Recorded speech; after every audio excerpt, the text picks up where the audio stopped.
So, your organization wants to reduce its carbon footprint. Great for the world and for keeping down your expenses.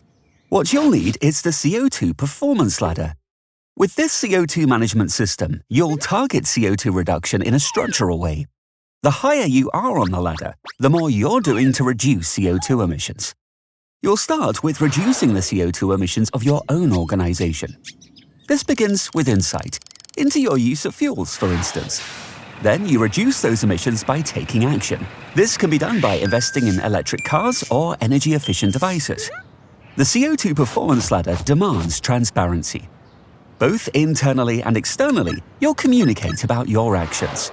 You'll also share your knowledge with other organizations.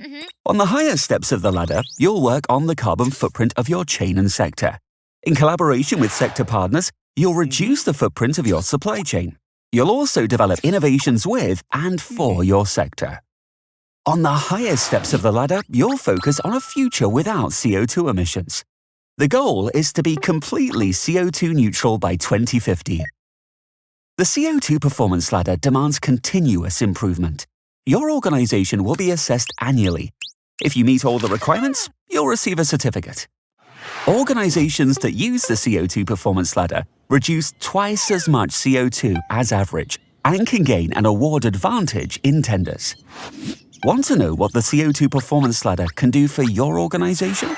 Go to CO₂performanceladder.com.